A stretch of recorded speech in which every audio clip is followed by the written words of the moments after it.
Thanks very much.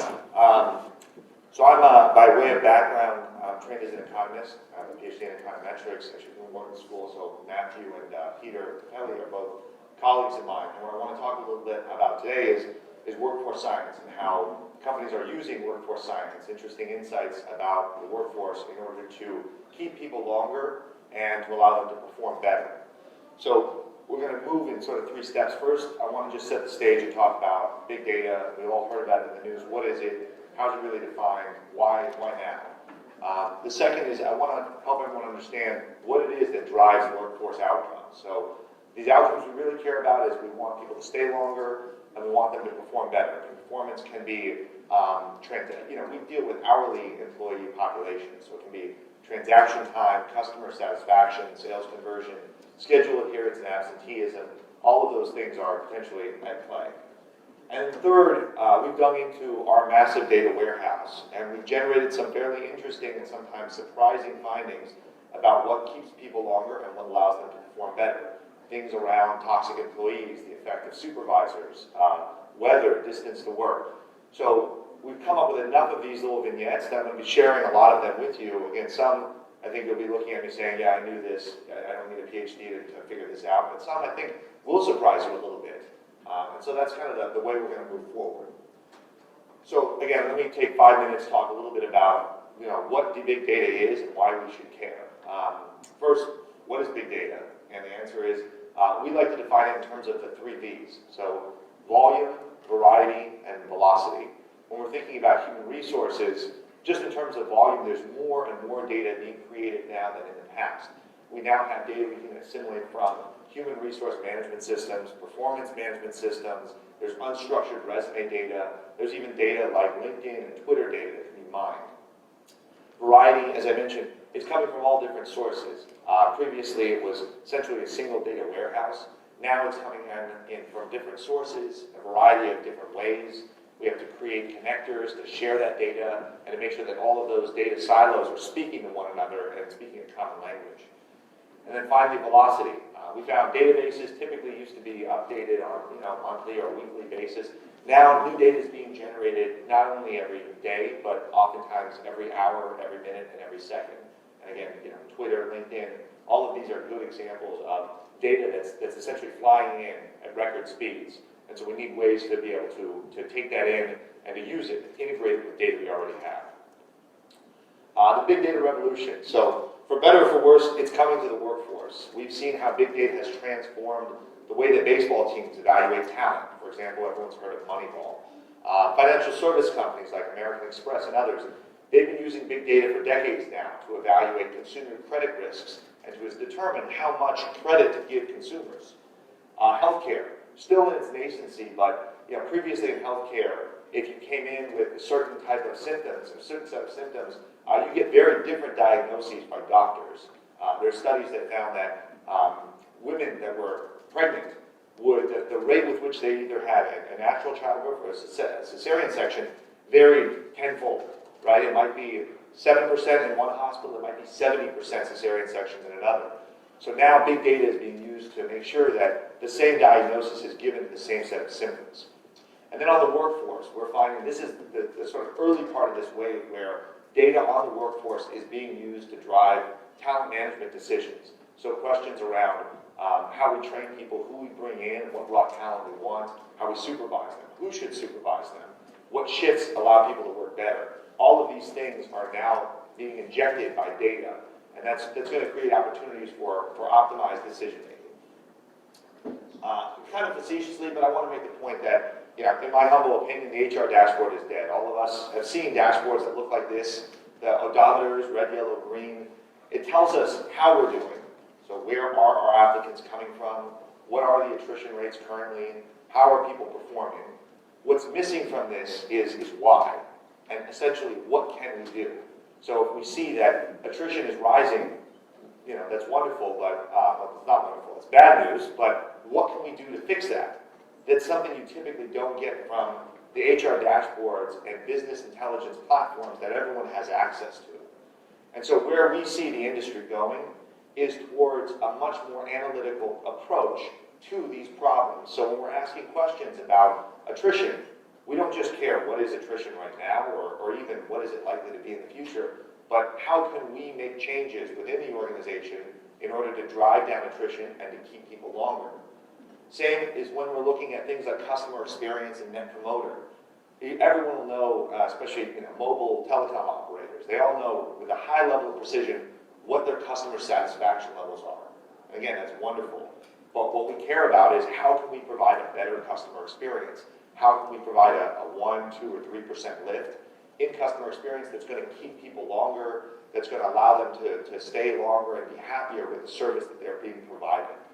So the goal here is to move from being reactive and reacting to changes to being proactive and adaptive, to anticipating changes in the future, and then knowing which are the knobs and levers that we can turn and dial in order to increase, in order to improve attrition and performance. So I've structured this a little bit like a poll, and I'll be asking questions along the way. Sometimes I'll ask people to raise their hands. So just for this first question, I want to ask everyone, what's the biggest challenge you guys face when it comes to workforce performance? So what's the pain point? So just quickly, by show of hands, how many would say that it's attrition? Okay. Customer satisfaction and experience. Everyone's nailed all of these things. Process efficiency. Okay, great. Makes a lot of sense. Sales conversion. All right. And finally, schedule adherence. Getting people to show up on time and stay as long as they're supposed to. Great. Okay, so it seems like process efficiency is kind of the area where there's a lot of interest and a lot of pain points. And so I think what I'll be speaking to later talks to, we're primarily focused on attrition. We're focused on the hourly workforce, but there are a number of findings that I'll be sharing around a number of these other KPIs that include efficiency. So when we're thinking about attrition, the nice thing is that we no longer need to ask people in exit surveys why they left. I'm an economist, so I'm naturally skeptical of survey results. Instead, we can use data on the workforce essentially to figure out why they truly left. What are the factors that push them out the door?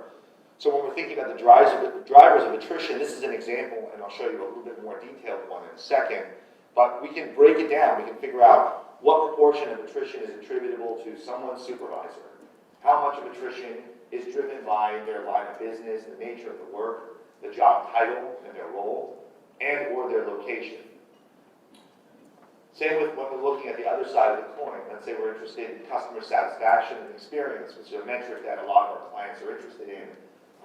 We can tell you how much of that experience is driven by things like manager, local unemployment rates, the line of business someone works in, the name of the position they have, just time trends, the month in which they're working, as well as location. And we can break that customer satisfaction score down by things like overall experience or problem resolution. Did they receive the help they needed to resolve the problem on the first call? So the goal here at the bottom is really what we're trying to get away from. So it's disconnected systems and data, and all of these decisions, all these points in the employee life cycle are being driven by gut instinct and intuition. So we do hiring, but we hire based on what we think has worked in the past. We're going to bring people on board them and train them in a way that's just consistent with how things have been done previously, how our predecessors did them. When we manage someone, we're going to assign them a manager that we think is a good fit based on our own gut feel, and we're going to develop them in ways that are essentially a reflection of how we've done it in the past. Same with people being promoted. It's not often that it's tied to actual KPIs, and when someone does leave, we don't really understand the reasons why. And so what we're trying to do is inject data into this conversation so that all of these decisions can be made in an evidence-based and data-driven way. So now we're going to use assessments, and when we bring people on board, we're going to tie their assessment scores to what we know truly matters. We're going to select those candidates, and we're going to train them in the way that we have shown the data suggests is the best way to train someone and get them up to speed, up that learning curve as quickly as possible. When we supervise them, we're going to promote best practices within the organization. We're going to learn what works. We're going to compare all the different management styles. We're going to pick the one that's most effective, and we're going to tell everyone that's what you have to do in order to keep people longer and to make them engaged on the job. And then finally, when we're promoting people or when they're being separated, we're going to understand who really does deserve to be promoted, and if someone leaves, why did they leave? We're not going to just ask them. We can use data to figure out why they left. And so I'll pause here, but the rest of the findings that I'm going to be sharing come from a very large study that we've conducted over the course of multiple years. We're sitting on a pretty big pile of data, quite frankly. We have in the data set represented 13 countries, 18 different industries, and again, I'll point out these are hourly employees. So when you're thinking about these people, it's hospitality, call centers, retail, fast casual dining, front and back office. And then in terms of attrition and performance records, we have over 100 million performance records. So like I said, all of these results are fairly robust, and in many cases, we're actually in the process of publishing them in peer-reviewed journals and working with academic collaborators of ours. So what drives customer experience? A lot of this comes from telecom industry, specifically call centers, but still arrayed across a wide variety of verticals. And what we found is that workplace relationships and worker characteristics are the single biggest driver of customer experience. So relationships are who your manager is and how you relate to them, what colleagues you have and the relationships you form with them. When we're thinking about worker characteristics, that's the raw talent, someone's technical abilities, knowledge, skills, abilities, and behavioral characteristics that makes them a good fit for this role. That's followed very closely behind by company practices. So when we think about this, it's referral policies, it's policies around overtime and pay, even shift, things like that. Those are all the policies that companies can adjust in order to keep people longer. And then finally we see, well, between those three, it's actually about almost 90% of the, what we call a variance. The last two, macroeconomic trends and job characteristics, which are largely things that are beyond our control, that actually doesn't account for a large amount. It's actually just 14%. So in total, this is a good way for us to look at this data and to say what really matters, and more importantly, where are the low-hanging fruits? So what are the places that we can make adjustments to in order to promote the best, in this case, customer experience? So we'll talk about attrition, and that's going to be the majority of my talk today, is something that I think all of us are interested in on some level, if we're recruiters or if we're working for large companies, which is how do we keep people longer? We find that when people stay longer, they're more engaged, they perform better, and ultimately they provide higher levels of service. So we want to ask the question, what do you think influences workforce attrition the most? And I won't necessarily poll the audience, but there are 5 factors here: workplace relationships, macroeconomic trends, company practices, job characteristics, and worker characteristics. So in your head, form a mental model. What do you think is the #1 driver of attrition? So what we found from our research is that workplace relationships are actually the single biggest predictor of whether someone stays or goes on the jobs. And what I'm going to be doing in a little bit is unpacking each of these to explain what they really represent and how we can potentially use this insight in order to drive better outcomes.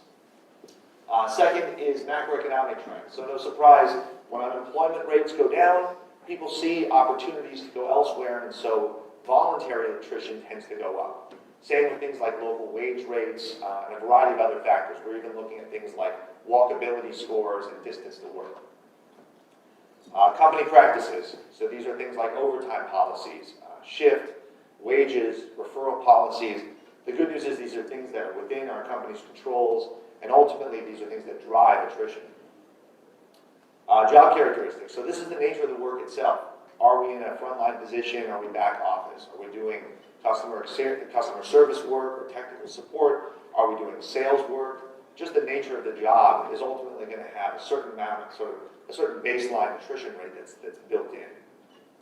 And then finally, this is a little bit surprising, but what we found is that worker characteristics, just the raw talent you bring in, it counts for some of this variance, but not a whole lot. So you obviously want to get the best talent in there. But what we found is more important is actually the social fabric that exists at work and the way that employees relate to their coworkers, to their subordinates, direct reports, to their managers, to executive leadership.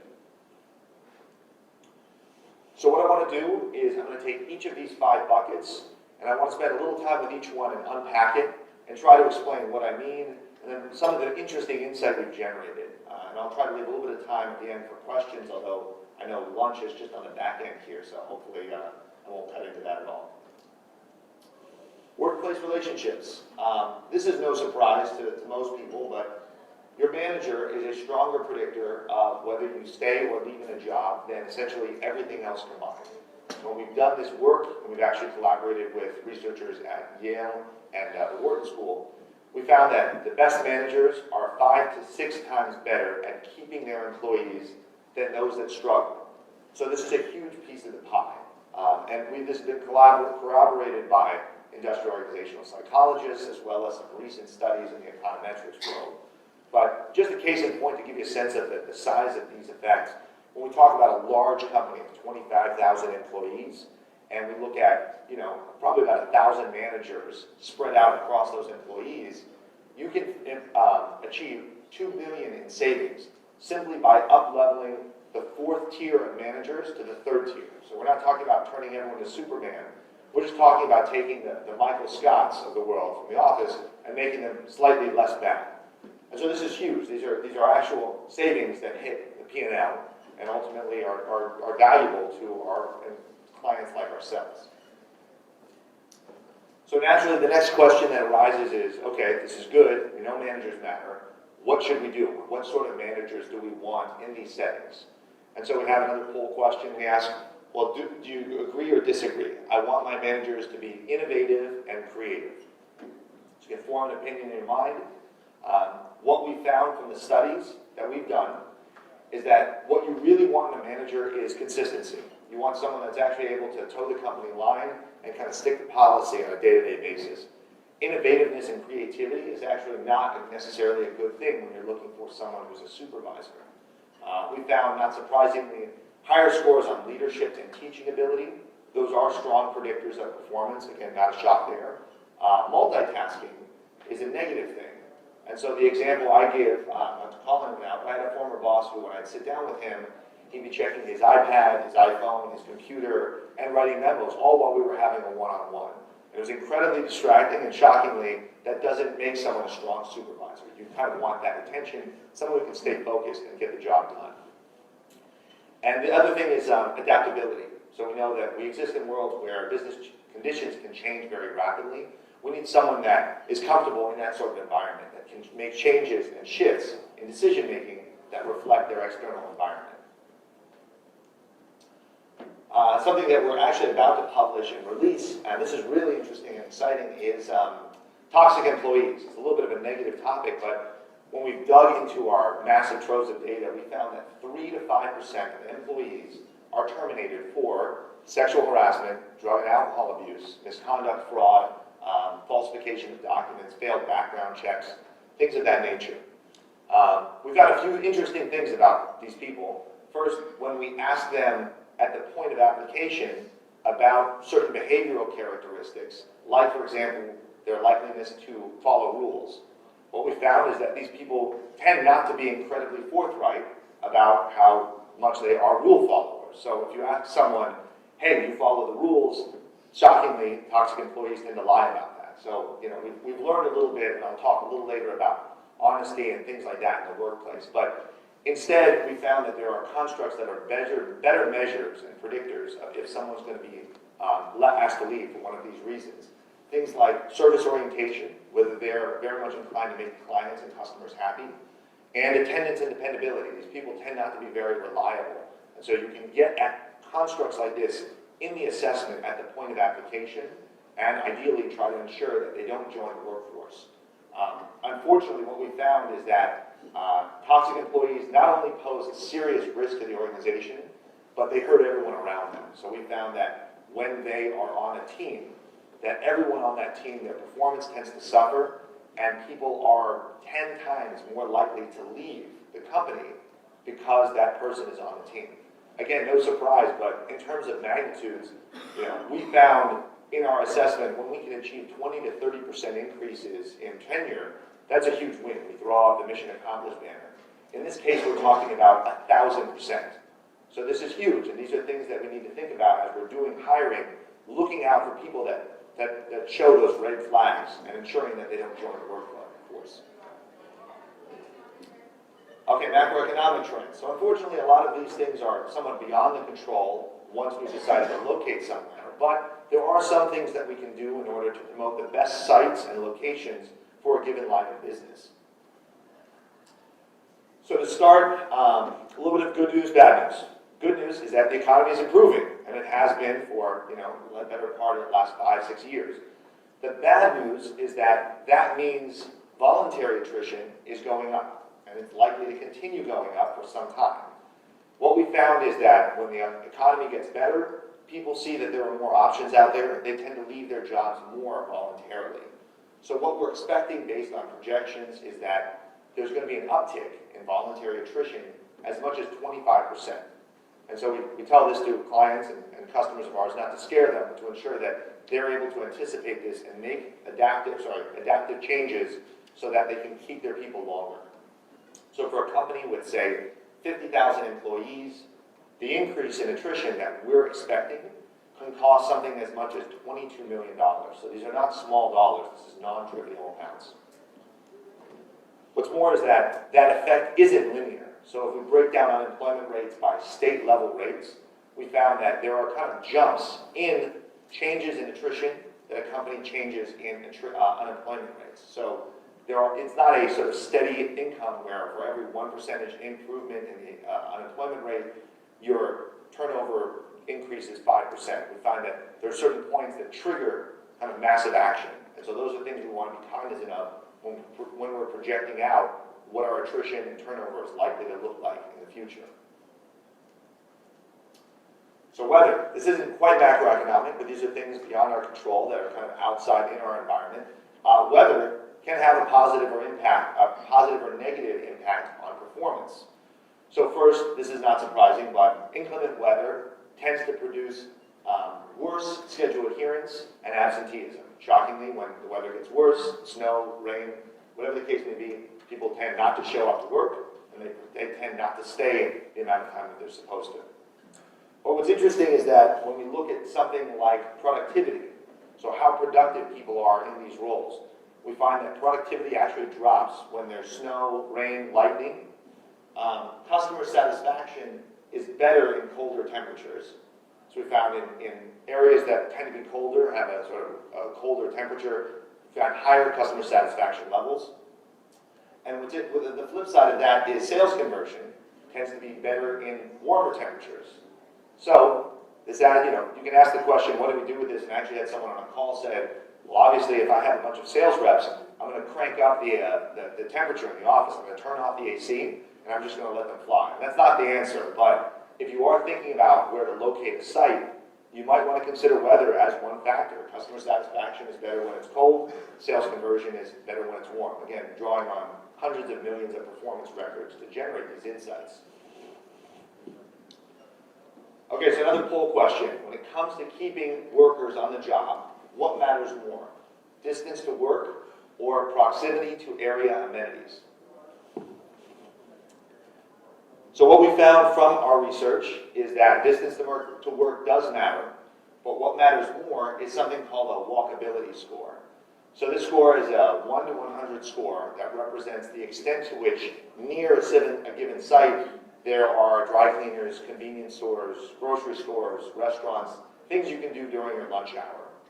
We found, not surprisingly, walkability, we found distance to work matters, so the shorter your commute, the more likely you are to stay on the job and to show up on time. But we actually found that walkability is a higher predictor. And so this shows some interesting intuition. If you're looking for a new site or location, you may want to choose one that has amenities that are nearby, that allow people to run errands on their lunch hour or right after work. Company practices. Let me get some water. So company practices.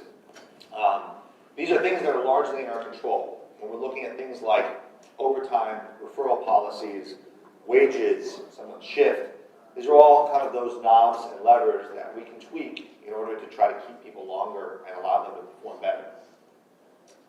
So first, this has actually gotten a bit of attention, and again, this is probably no surprise to anyone in this room, but we found in some of our studies that referral-sourced employees are 20% less likely to quit. They tend to stay 20% longer. And so this is huge. At the end of the day, knowing that someone who's sourced by virtue of a referral versus, say, an online job board or a headhunter, that person not only is going to stay longer, they're likely to perform a couple percentage points better on the job. And so as an example, when we look specifically at call centers, for example, the average cost of that referral is somewhere between $50 and $150. Well, the benefit that it brings back to the organization is something closer to $300 to $320. So what that means is that that referral that you paid for, you're getting 2 to 7.5 times back that investment in terms of the ROI. So the implication is actually very simple here, which is if you don't have a referral policy, you should strongly consider it. And if you do have one in place, you may want to think about increasing the benefit, because we found this is an incredibly effective way to get the best employees in the door. And as a side note, we're actually in the process of publishing this work, and we validated it in other industries like software engineering, long-haul truckers, and the results are remarkably consistent. Okay, another poll. More overtime tends to burn employees out and make them more likely to quit. So this is a question that one of our clients had. They had massive troves of data, and they wanted to understand, is there an optimal overtime policy that's going to allow us to keep people as long as possible and ensure that they don't depart prematurely? So what we found is a little bit of a trick question because there's a U-shaped relationship. There's a sweet spot. So for this organization in particular, what we found is that that sweet spot was 1 to 3 hours. So we wanted to give people some opportunity to work overtime. We found that increases the amount of take-home pay.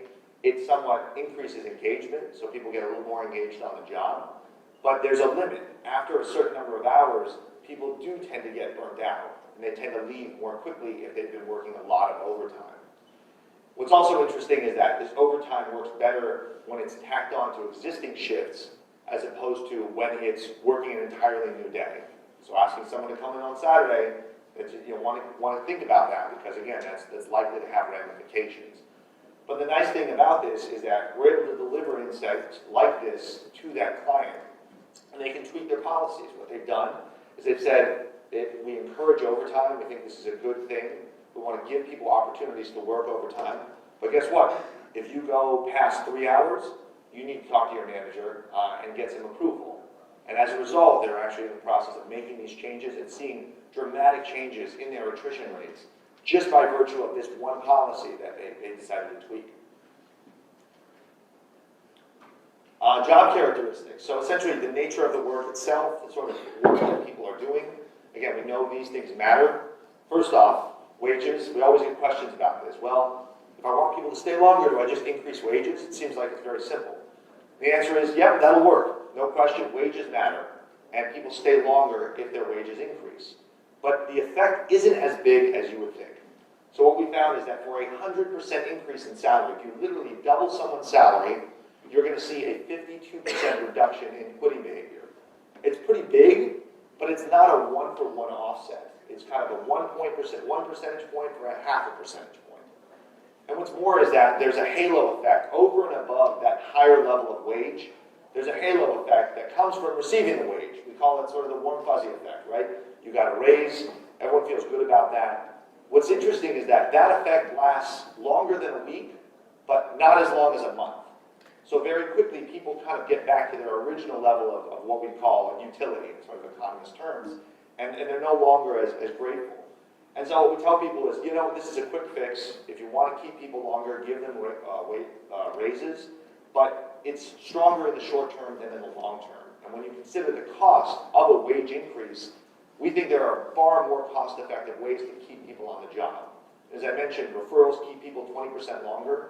To achieve that effect by raising someone's wage, you're going to spend, I think it's 700% what you did on that referral. Work at home. This has gotten a lot of attention because Marissa Mayer at Yahoo decided that she didn't like work at home and she was going to keep everyone in the office. And so we had inquiries from press outlets that said, well, can you guys weigh in on this? And we did. We studied our work-at-home employees. We compared them to their office-based counterparts. We found actually that work-at-home employees stay 28% longer on the job. Presumably, it's a more flexible opportunity. They can come and go. It allows for certain family or other obligations that they need to adhere to. But what's interesting is when you look at productivity, we found the two groups matched each other on productivity up until about 3 months on the job.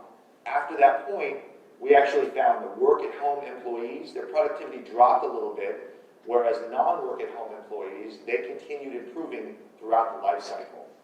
So if you're thinking about adopting a remote or work-at-home policy, these are decisions you want to make. Do we want to keep people as long as possible, or do we want to ensure that they're being as productive as possible in their roles? And finally, worker characteristics. So these are those characteristics that we assess when we bring people in the organization. So typically things we ask them during the application process, when we're recruiting them, when we're interviewing them, and ultimately when we hire them. This is the raw talent that we're bringing in. So first off, again, I want to caveat this. This is hourly employees. So we're not talking about, surgeons or engineers here. But when we talk about the hourly workforce, we found that previous experience, previous job relevant experience on a resume is not a strong predictor of future tenure or success in these roles. So just because you've worked at another retail chain doesn't necessarily mean you're going to be a good hire for the next one.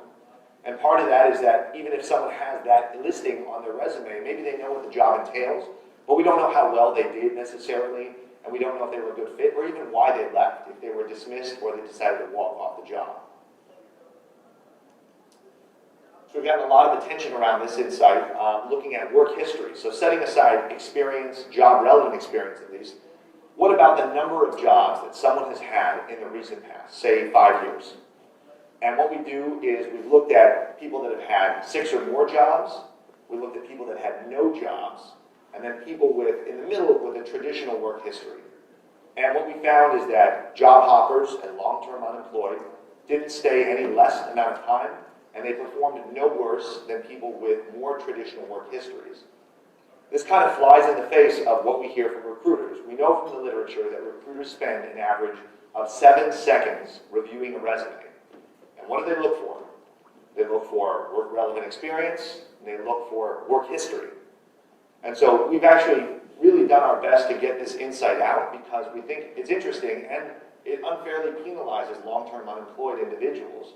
Obama recently called a number of employees to sign a pledge saying, you know what, we're going to give long-term unemployed a fair shot. We're going to look at them as we do everyone else in the pile. And so this is a really timely topic. And what's more is, it's in everyone's best interest to think about these people because we found from our work that 2 to 6% of all job applicants are dismissed out of hand simply because of an unusual work history.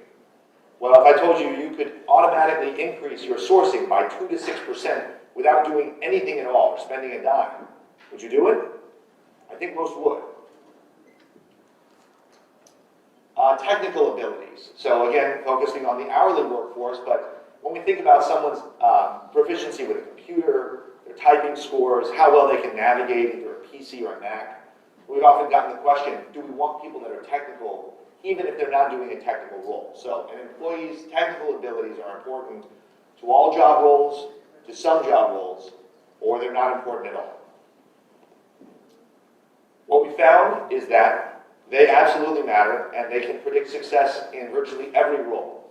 So we started by looking at things like typing scores, someone's speed and accuracy with a keyboard.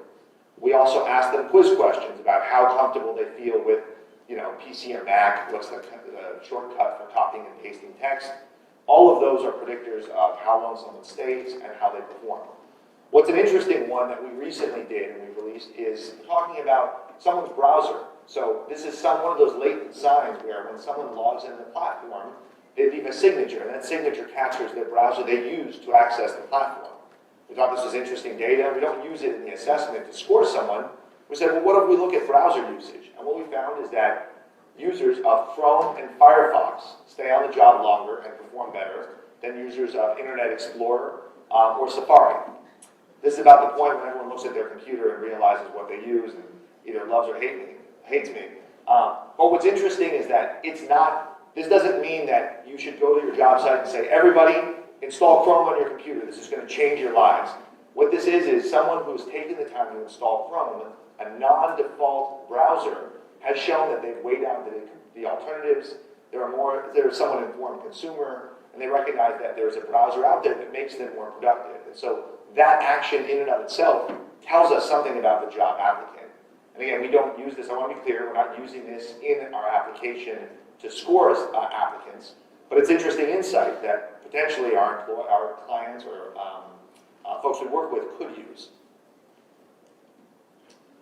Social media. So, we all worry and cringe when we think about our employees twittering or, going on Facebook or, God forbid, updating their LinkedIn profile while on the job. And so this is an interesting topic that we decided to dig into. And one of the things we've asked people to submit is essentially their social media usage. And so we asked them, how many networks do you actively participate in? And again, this is one where we found there's a U-shaped relationship. So some social media is good, but there is a too much.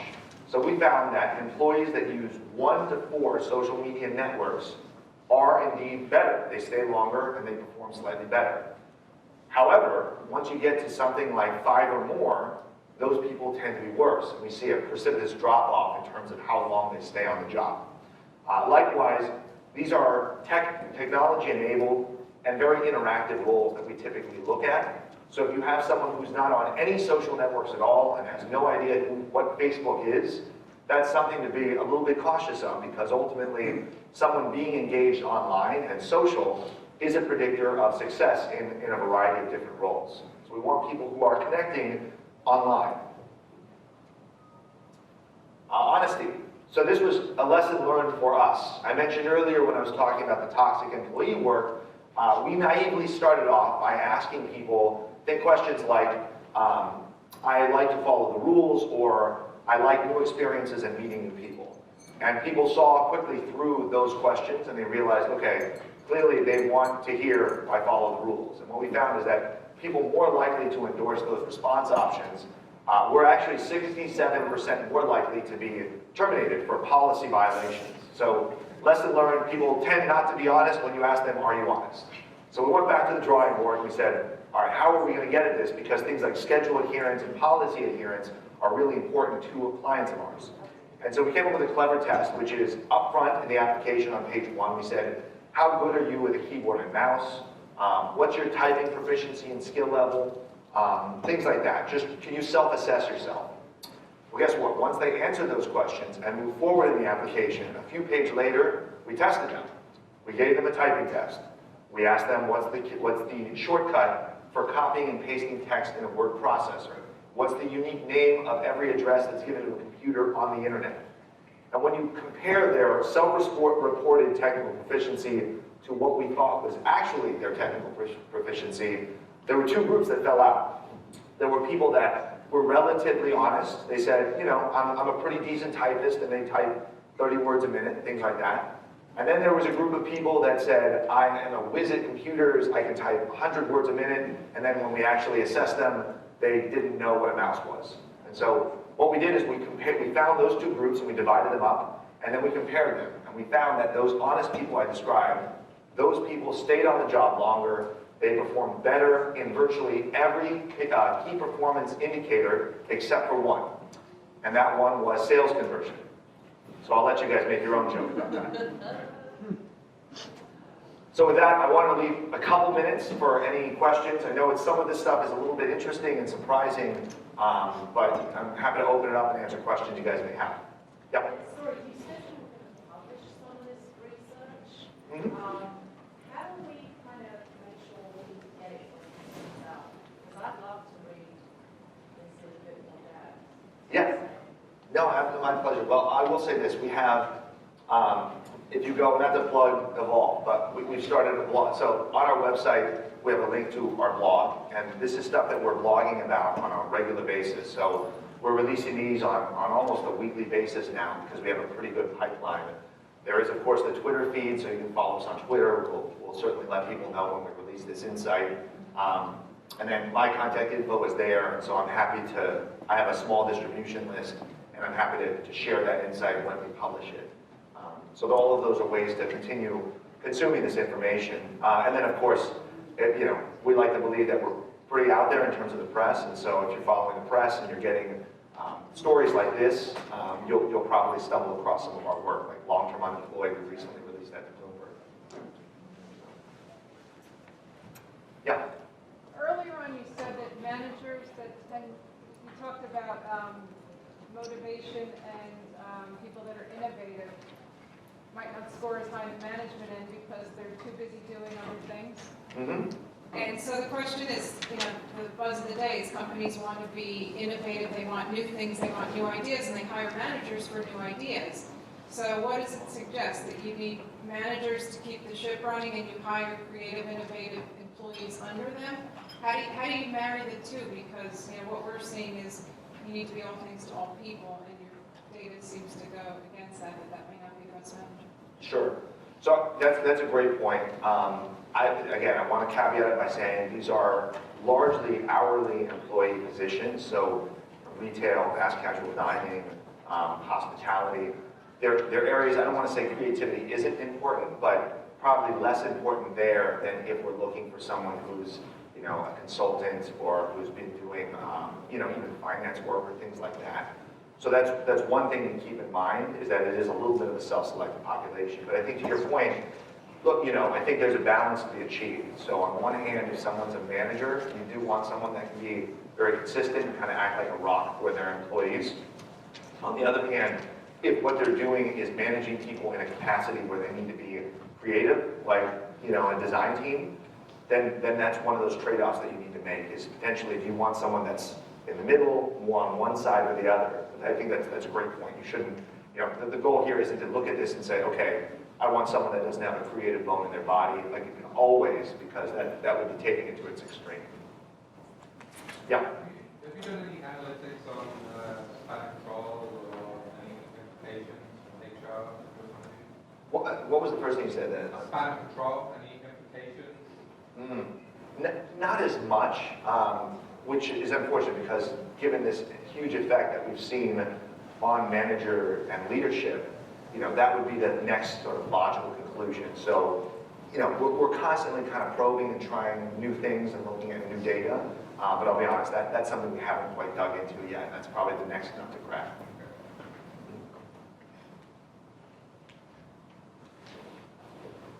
Great. Thanks very much.